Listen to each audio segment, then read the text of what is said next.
primi segnali positivi proprio dell'andamento del virus. È stata ed è ancora durissima, ha precisato, ha confermato, come vi dicevo prima, le misure fino al 13 aprile, tutte le limitazioni quindi messe in campo finora rimarranno fino al 13 aprile. La battaglia però, ha tenuto a precisare lo stesso Ministro Speranza, è una battaglia ancora lunga, è tutta quanta da combattere, non bisogna assolutamente abbassare la guardia. Lo ha ripetuto più volte, ha ripetuto il concetto di una battaglia difficile, ma anche ha messo in chiaro un punto: non possiamo, ha detto, commettere alcun errore, ha detto Speranza, questo perché non bisogna neanche vanificare tutti i sacrifici fatti fino adesso. Vediamo allora in diretta le immagini dell'Aula, è arrivato il Presidente Fico, ha preso posto per dare inizio a questa informativa. Ascoltiamolo. Dopo l'intervento del rappresentante del Governo interverranno i rappresentanti dei gruppi in ordine decrescente, secondo la rispettiva consistenza numerica,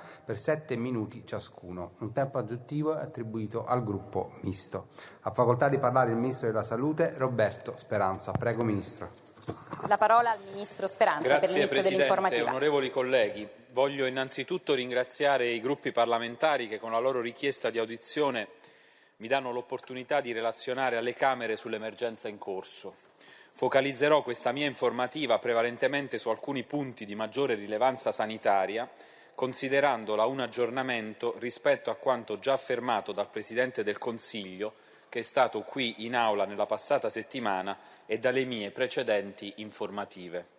Come ho già detto in altre occasioni, non considero la discussione parlamentare un appuntamento rituale, una formalità da adempiere per dovere di ufficio. Sono qui non solo per informare il Parlamento e per il vostro tramite l'intero Paese, ma anche per ascoltare osservazioni e proposte di tutte le forze politiche. È il Parlamento, in Aula e nelle competenti commissioni, il luogo in cui, in una limpida dialettica istituzionale, dobbiamo ricercare e trovare le ragioni di un'azione comune. Un clima politico positivo ed unitario è la precondizione essenziale per tenere unito il Paese in un passaggio difficilissimo della storia nazionale. Tutti, io credo, dobbiamo avvertire l'assillo della massima responsabilità per affrontare e superare le sfide che sono dinanzi a noi. Dal dopoguerra, mai come in queste ore, non è il tempo delle divisioni. Come ha ricordato ancora una volta nei giorni scorsi il nostro Presidente della Repubblica, Sergio Mattarella, unità e coesione sociale sono indispensabili in queste condizioni. Grazie Presidente per le sue parole, che rappresentano uno stimolo costante a fare sempre di più e sempre meglio. In Europa e nel mondo è in corso una terribile tempesta. Il numero dei contagiati da questo virus corre velocemente verso il 1 milione di casi. L'economia frena mentre le nostre città sono quasi ferme.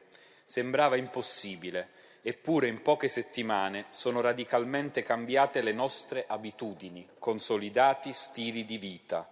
Credo che ciascuno di noi non dimenticherà mai più queste giornate. Siamo in una crisi globale che colpisce duramente non solo le nazioni più deboli, ma anche le superpotenze. Dopo